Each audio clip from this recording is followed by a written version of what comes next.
Salut, c'est Chris et vous êtes sur Conte fait con. Bon, vous êtes déjà sans doute baladé en pleine forêt et peut-être même en pleine nuit. D'ailleurs, vous êtes rendu compte que c'était quand même assez flippant avec tous les bruits qu'il y avait autour, l'obscurité, et avoir le sentiment que quelqu'un peut-être était là, caché, une créature. Eh bien, figurez-vous que c'est exactement ce dont on va parler aujourd'hui. Et ce sont des histoires qu'on est allé dénicher sur Reddit, bien évidemment, avec mon équipe, et on a rajouté des voix pour plus d'immersion. Les histoires ont été conservées telles quelles, sinon. Donc au programme, un horrible feu de joie, une affreuse panne de voiture et une rando qui a très mal tourné.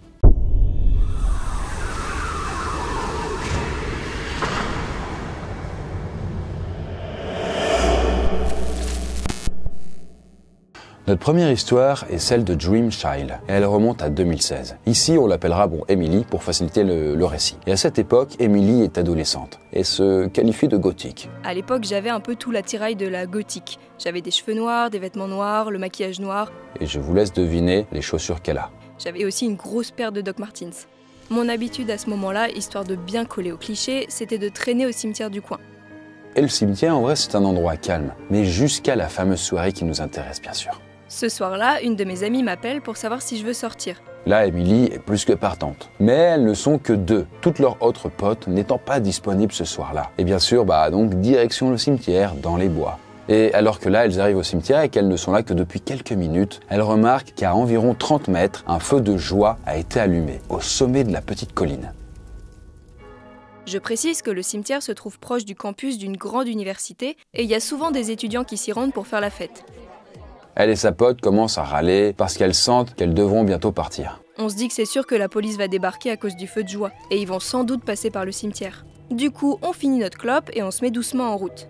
Mais à ce moment-là, une horrible puanteur arrive vers elle, en provenance du feu de joie. Là, la pote d'Emily s'étouffe alors à moitié, avant de couvrir sa bouche. Et elle lui dit « Je sais pas ce qu'ils font, mais on devrait partir. » Elle remonte dans la voiture, mais sa pote se demande alors si elle ne devrait pas aller finalement voir ce qui se passe là-bas. Qu'est-ce qui se trame? Et donc la curiosité est quand même assez forte. Sauf que Emily, elle a l'estomac retourné. Et un frisson lui parcourt le corps.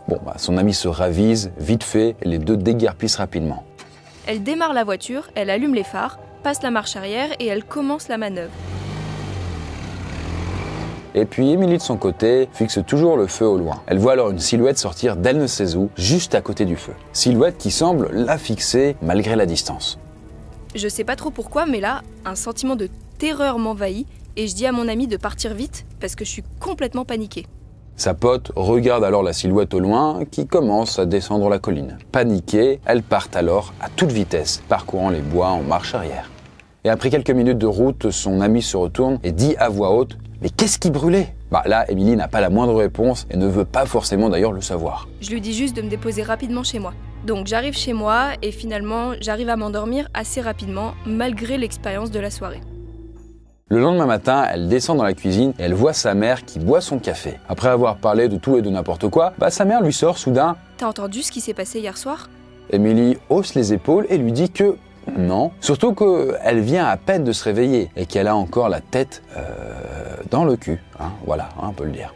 Ma mère me dit alors qu'une femme avec qui elle travaillait a été kidnappée. Là, évidemment, ça me réveille d'un coup et je lui demande si elle a été retrouvée. Et du coup, elle lui répond que oui, mais trop tard. Avant d'enchaîner, celui qui l'a enlevée l'a violée et assassinée. Ils l'ont retrouvée ce matin, dans le cimetière. Il avait essayé de se débarrasser de son corps dans un grand feu. Là, je me fiche d'un coup. Mon cerveau tourne à plein régime et je commence à réaliser lentement ce qui s'est passé. Et c'est alors à ce moment-là qu'elle se rend compte que peut-être l'horrible odeur qu'elle a sentie, c'était un corps qui brûlait. Depuis, j'arrête pas de repenser à cette nuit-là. Et je me dis, mais heureusement qu'on n'y est pas allé. Ça aurait pu tout changer, on aurait peut-être perdu la vie. Alors, Emily ne précise pas du tout si elle a parlé de sa rencontre de la veille à sa mère. Mais inutile de préciser que elles ne sont pas retournées au cimetière depuis. Par contre, elle n'arrête pas de repenser quand même à cette nuit-là depuis. Et à leur potentielle décision de partir au lieu d'enquêter sur l'incendie. Parfois, effectivement, la curiosité est un vilain défaut.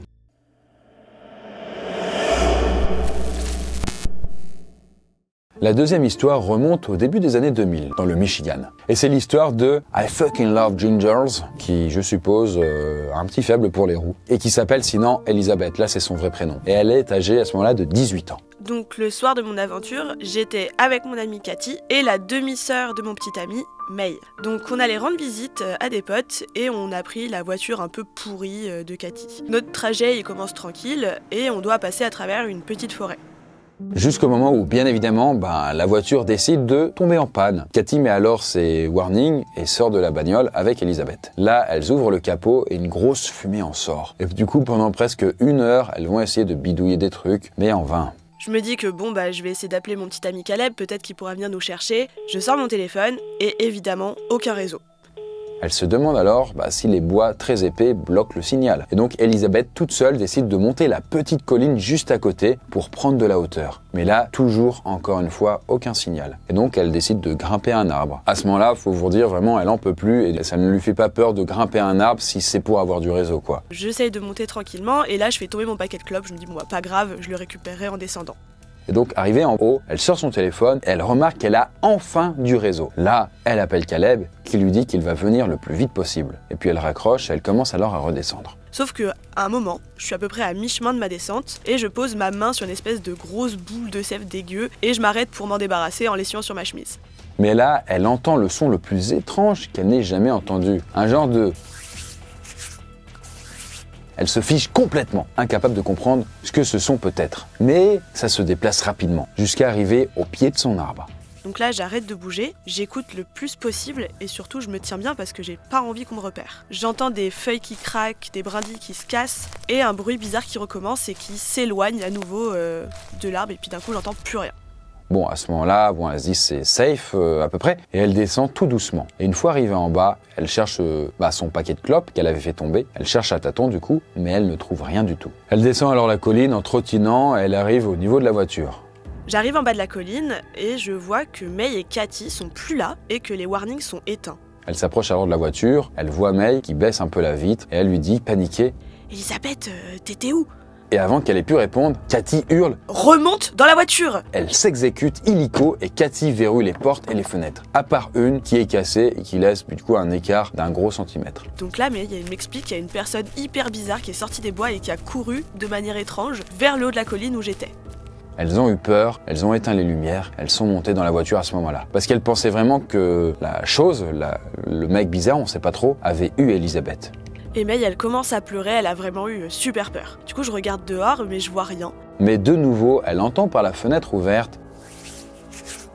Là, Elisabeth se recroqueville sur son siège, mais le bruit arrive directement à sa fenêtre. Et là, je vois la silhouette d'un homme vraiment très grand et très maigre. On crie pas, on bouge pas, juste on le regarde et on sait pas quoi faire. Là, le type les regarde une à une, jusqu'à ce que Cathy allume ses phares dans l'espoir de l'effrayer. Mais ça ne donne rien du tout. Ce type étrange a juste marché vers l'avant de la voiture et il s'est arrêté devant les phares.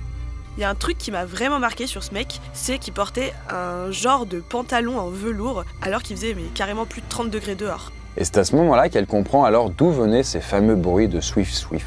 Et puis alors l'homme lève alors ses bras devant son visage comme une pente religieuse. Il commence à marcher en cercle autour de la voiture. Bon, là, Elisabeth se dit qu'elle doit vraiment prendre les choses en main et elle crie « Eh mec, mais tu peux arrêter, tu commences à nous faire vraiment peur !» L'homme disparaît alors dans le noir, avant de revenir quelques minutes plus tard avec une branche dans les mains. Il se dirige alors vers la fenêtre d'Elisabeth et il tape dessus avec. Puis il prend de l'élan et il recommence son opération. Comme si c'était une sorte de chevalier avec une lance et qu'il essayait de la transpercer. Donc Cathy, elle se redresse alors sur son siège et elle commence à montrer la route devant et elle voit des phares. Donc là, on est un peu soulagé, elle klaxonne comme une malade et on se rend compte que c'est la voiture de Caleb qui est venue avec son frère. Caleb se gare, il sort de la voiture et il s'approche du type bizarre. Pendant qu'Alex, lui, il escorte les filles hors de la bagnole, une par une. Là, Caleb, il s'approche du mec, il saisit l'autre bout de la branche et il se met à batailler avec, avant de finalement le désarmer. Et là, le type bizarre reprend sa pose de menthe religieuse devant la voiture d'Alex. Du coup, ce dernier, il passe la marche arrière, il appuie sur l'accélérateur à fond, il essaie de faire un demi-tour à l'arrache pour essayer de partir le plus vite possible. On se retourne et là, on voit le type bizarre courir après la voiture, mais évidemment, il est beaucoup trop lent. Et on finit par le semer. Bon, la nuit passe, elle retourne finalement chez elle et le lendemain, Elisabeth, Caleb et Cathy retournent sur les lieux avec un gars de la dépanneuse pour récupérer leur voiture, du coup, évidemment. Et bien sûr, à ce moment-là, plus aucune trace du type très chelou. On fait le tour de la voiture et on remarque qu'il y a plein de cigarettes rangées le long de la fenêtre passager. On comprend qu'il les a fait passer à travers le petit trou qu'il y avait à cet endroit-là. Je comprends aussi à ce moment-là pourquoi j'arrivais pas à retrouver mon paquet la veille. En tout cas, encore aujourd'hui, Elizabeth se demande si le type bizarre savait qu'elle était en haut de l'arbre quand il avait ramassé le paquet. Mais surtout, quelles étaient ses intentions? Qu'est-ce qu'il avait dans la tête? Et donc, tellement de questions sans réponse, tellement de mystères et de bizarreries. En tout cas, suite à ça, le groupe a voulu porter plainte auprès de la police. Mais ils ne l'ont pas fait puisqu'ils se sont dit que les flics, sans doute, ne les croiraient pas.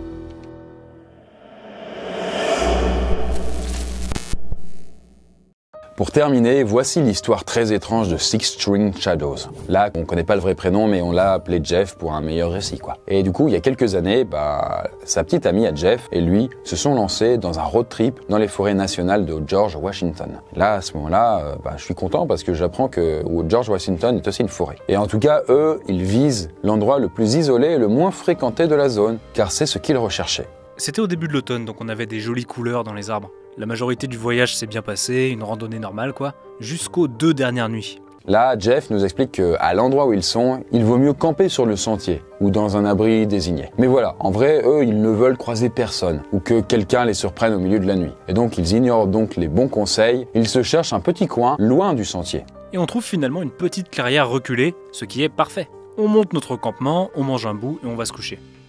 Mais vers 2h du matin, je me fais réveiller par ma copine qui me dit « Prends ton arme ». Quelqu'un est en train de marcher autour de notre tente. Et elle lui dit que y a un bruit bizarre qui l'a réveillée. Et d'après elle, une ombre dehors brandissait un couteau ou quelque chose.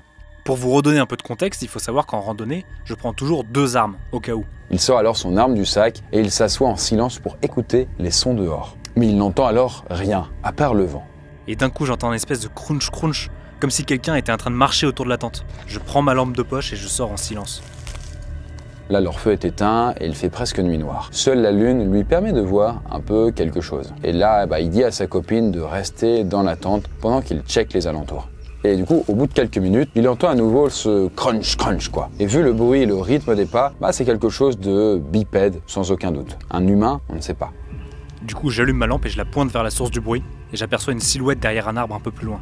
Bon, par réflexe, il décide de hurler pour le faire fuir, en précisant qu'il est armé. « Dégage de là, je suis armé, casse-toi !» Et là, à ce moment-là, heureusement, il entend des bruits de pas rapides dans les feuilles qui s'éloignent. Là, il raconte alors à sa copine ce qui vient de se passer. Il décide de monter la garde jusqu'au matin. Une fois le jour levé, je regarde autour de la tente pour chercher des indices. Et je trouve une empreinte de bottes dans de la terre molle et humide. Bon, il sait pertinemment que ce n'est pas les siennes ou celles de sa copine. Et puis il flippe alors, car il y avait donc réellement quelqu'un qui rôdait autour de leur tente durant cette nuit. Après, il avait comme vu une silhouette dans le noir, donc il se dit « Ok, ça coïncide ». Mais il ne va rien dire à sa copine pour ne pas l'effrayer. Bref, Jeff est un peu tendu pendant la journée de la rando suivante. Et la soirée arrivée, il est l'heure de monter le camp.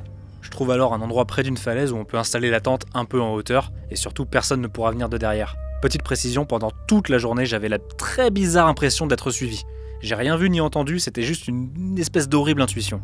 Au final, c'est l'heure de dormir. Là, Jeff donne un flingue à sa copine et garde son semi-automatique. Mais hélas, il n'arrive pas à s'endormir avant le milieu de la nuit. Ils sont trop tendus, trop sur le qui-vive. Jusqu'au moment où ils finissent quand même par s'assoupir à bout de force. Et là, à un moment, il se réveille d'un coup, car il entend quelqu'un fouiller dans leurs affaires à l'extérieur de la tente. Il prend alors son arme et il voit une silhouette dehors. Il crie alors « On est armés, cassez-vous d'ici !»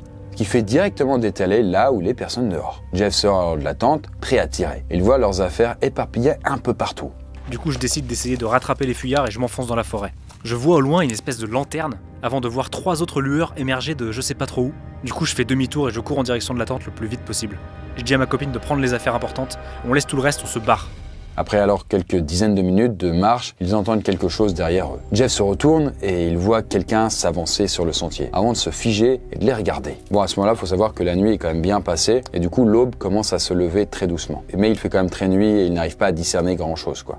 Après quelques secondes interminables à se regarder de loin, l'homme en question fait demi-tour et retourne dans les bois. Jeff et sa copine accélèrent alors le pas en se retournant sans cesse pour savoir s'ils s'en suivaient. Mais bon, ils ont finalement atteint la fin du sentier, ils sont arrivés à l'endroit où ils avaient garé la voiture, quelques jours plus tôt. Là, ils sont complètement épuisés, physiquement et psychologiquement. J'arrive pas vraiment à me calmer et je réalise pas ce qui se passe. Est-ce qu'on était sur le point de devenir le repas d'un clan de pecnos consanguins cannibales? Est-ce qu'on allait se faire tuer? J'en ai aucune idée, je sais pas qui ils étaient, je sais pas ce qu'ils nous voulaient. Est-ce que c'était juste une très mauvaise blague? Évidemment, ça il ne le sait pas, mais clairement, lui et sa copine sont restés quand même clairement traumatisés de cet événement, à vie. Et il s'est promis de ne jamais revenir d'ailleurs dans cette forêt. George Washington, mauvais plan quoi. Ou pouvez mettre une étoile sur Google Maps. Pas ouf quoi, l'expérience n'était pas sensationnelle. Contrairement à Conte, l'expérience immersive qu'on est en train de finaliser sur les pentes de Croix-Rousse à Lyon. Ça tombait vraiment à pic, je suis obligé de le dire. Et sur ce, moi je vous laisse et je vous dis à très bientôt pour la prochaine vidéo.